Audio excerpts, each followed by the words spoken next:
E se houvesse uma judia que, no meio da Alemanha de Hitler, lutasse contra o regime nazista e ainda invadisse quartéis de polícia? Ousada, né? Essa é Olga Benário, e a gente vai entender quem foi essa mulher e como ela veio parar num dos momentos mais marcantes da história das revoluções do Brasil.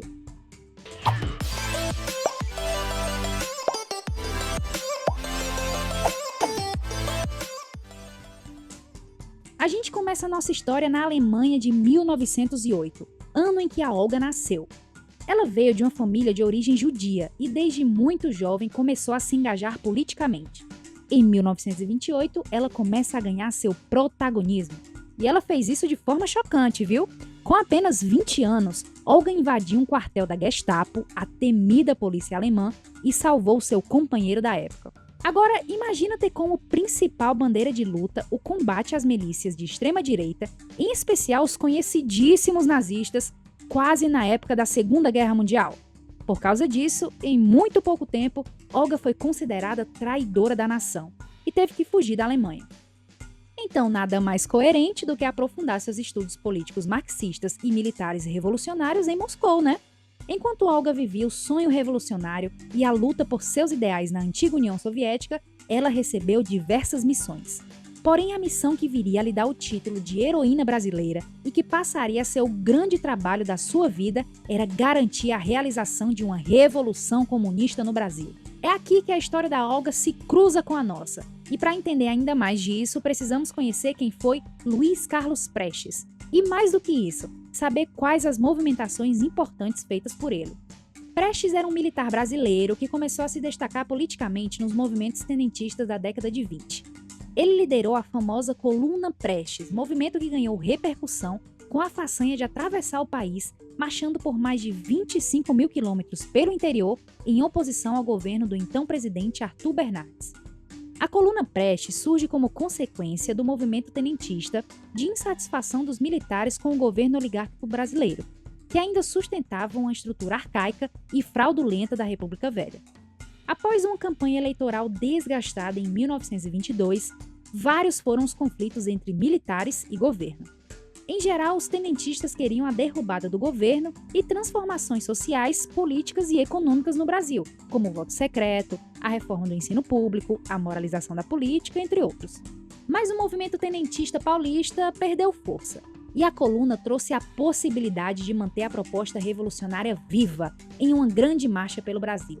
Tá, mas onde entra nossa estrela Olga nisso tudo? Com o êxito, Prestes ficou conhecido no Brasil e no mundo, tendo que fugir logo depois para a União Soviética. É aqui que as histórias dos dois se cruzam. Em 1934, Olga, que também já tinha ouvido falar de Prestes, recebia a pequena tarefa de garantir um retorno em segurança de um dos principais líderes revolucionários da época. Essa viagem acabou aproximando os dois, que se apaixonaram e se casaram no meio da viagem. Um casal revolucionário? Temos! Luiz Carlos Prestes retornava ao Brasil como comunista, e sua missão seria um levante armado contra o governo de Getúlio Vargas. Já Olga Benário precisava, nada mais nada menos, garantir a revolução. Essa ação dos dois ficou conhecida como Intentona Comunista, o movimento do então diretor da Aliança Nacional Libertadora, ANL, que era antifascista e revolucionário. O movimento ocorreu em 1935 e foi rapidamente sufocado, fazendo com que Olga Benário e Luiz Carlos Prestes passassem a ser perseguidos pelo governo brasileiro. Olga foi parte indispensável na articulação da Intentona, buscando adeptos das classes menos favorecidas. Os dois levavam em conta os interesses de diversos setores sociais na luta contra o fascismo, o imperialismo, o subdesenvolvimento e os grandes latifúndios.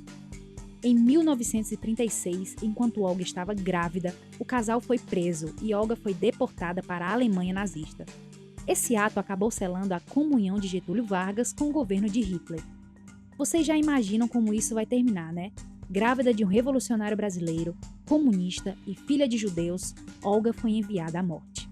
Com passagens registradas por diversos campos de concentração, Olga foi executada no campo de extermínio em 1942. E sua filha, Anita Leocádia Prestes, hoje historiadora, conseguiu ser devolvida para a família brasileira após pressão internacional organizada pela avó de Anita, Maria Leocádia Felizardo Prestes, mãe de Luiz Carlos Prestes.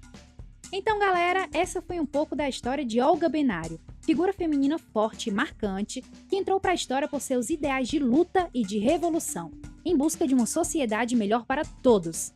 Não esqueça de curtir e compartilhar esse vídeo com seus amigos. Comenta aqui embaixo outras grandes mulheres que você gostaria de conhecer a história aqui no canal. Até a próxima!